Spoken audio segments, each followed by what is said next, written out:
La tercera jornada de la Cumbre Europea para crear un fondo que palíe el devastador impacto económico de la COVID-19 ha sido este domingo otra montaña rusa de lentos ascensos hacia un posible acuerdo y vertiginosas caídas hacia la ruptura de las negociaciones. El presidente del Consejo Europeo, Charles Michel, ha multiplicado los contactos multilaterales en todos los formatos posibles y hasta las 19 horas de la tarde no ha vislumbrado el terreno necesario para convocar la primera sesión plenaria del día. La creciente presión sobre el primer ministro holandés, Mark Rutte, sobre todo por parte de Alemania y Francia, ha llevado a los llamados socios frugales, Países Bajos, Suecia, Austria y Dinamarca, a apoyar una propuesta de compromiso presentada por Finlandia. El plan finlandés rebaja el fondo de recuperación en 50.000 millones, hasta 700.000 millones. Y reduce la parte de subsidios de $500 millones a 350.000 millones, con el resto dedicado a préstamos. La propuesta resulta inaceptable para el resto de socios, que reclaman, como mínimo, 400.000 millones de euros en subsidios. Esas delegaciones recuerdan que Rutte y sus aliados ya han obtenido grandes concesiones, en forma de cheques de descuento en su aportación al presupuesto comunitario, y de un freno de emergencia para retrasar o evitar el desembolso del fondo cuando consideren que un beneficiario no acomete las reformas para las que solicitó financiación.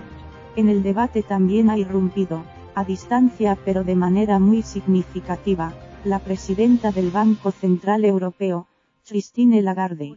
En declaraciones a la agencia Reuters, Lagarde señalaba a media tarde, coincidiendo con la difusión de la propuesta de mínimos, que el acuerdo de los líderes debe ser ambicioso en términos de tamaño y de composición del paquete, incluso si hace falta un poco más de tiempo. La irrupción de Lagarde reforzaba a los partidarios de una intervención presupuestaria contundente para contrarrestar los efectos económicos de la pandemia, cuyo mayor impacto, según la Comisión Europea, se producirán en otoño, con una escalada en la tasa de paro y una multiplicación del número de empresas quebradas.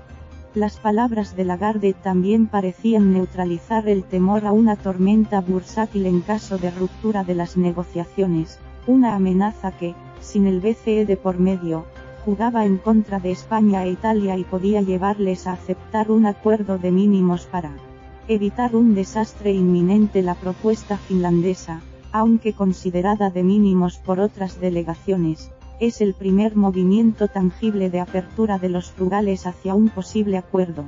Hemos pasado de 0 euros en subsidios a 350.000 millones, destaca una fuente diplomática del grupo.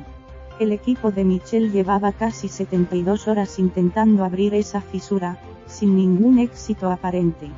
Los frugales se han negado todo el tiempo a manifestar claramente una oferta que les pudiese comprometer y, menos aún en las sesiones plenarias delante del resto de socios, apunta una fuente comunitaria.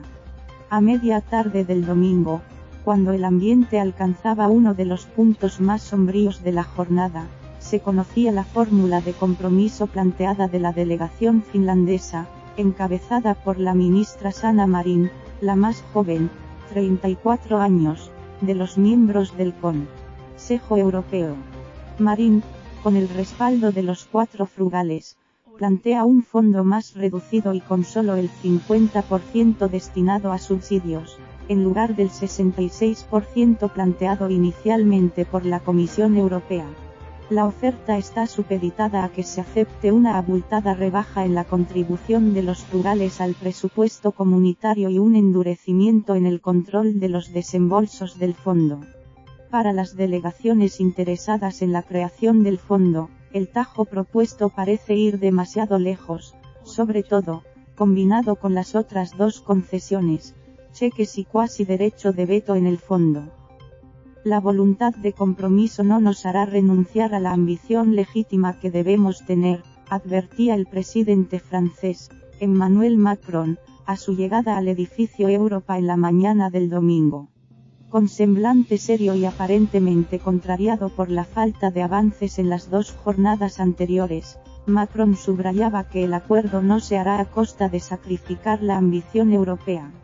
Casi todos los primeros ministros, conscientes de la trascendencia de una cumbre europea en la que se dirime el mayor paquete presupuestario en la historia de la UE, han marcado el terreno de la negociación, con declaraciones a su llegada a la sede del Consejo Europeo, o a lo largo del día.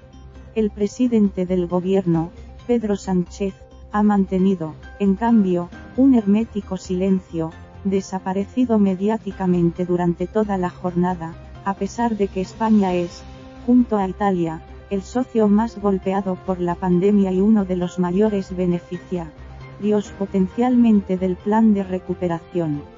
Fuentes francesas apuntaban ya antes del encuentro que la rebaja de los subsidios por debajo de los 400.000 millones de euros podría resultar inaceptable.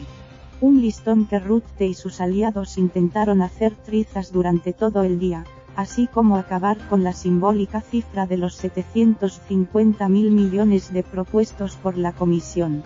El largo regateo ha generado una enorme tensión y desconfianza entre las delegaciones, cuyo denominador común es la necesidad de llegar a un acuerdo pero con serias discrepancias en cuanto al volumen y la distribución de las ayudas. Pinta muy negro, apuntaban desde fuentes españolas poco antes del plenario. Algunas fuentes temen que la oferta frugal solo busque preparar el relato del fracaso, para librarse de cualquier responsabilidad y evitar que se les acuse de inmovilismo. El rechazo al plan frugal ha quedado en evidencia nada más comenzar, hacia las 19:20 horas de la tarde, la sesión plenaria, en forma de cena de trabajo. Italia, España, Francia y Alemania, entre otros, creen que el recorte es excesivo y obligaría a sacrificar partidas relacionadas con objetivos medioambientales y digitales, apunta una fuente comunitaria. Esos mismos socios han recordado durante la cena que a Países Bajos, Suecia, Austria y Dinamarca ya se les ha ofrecido una rebaja en su contribución a las cuentas de la UE que superaría, entre los cuatro, los 20.000 millones de euros en 7 años. 2021-2027.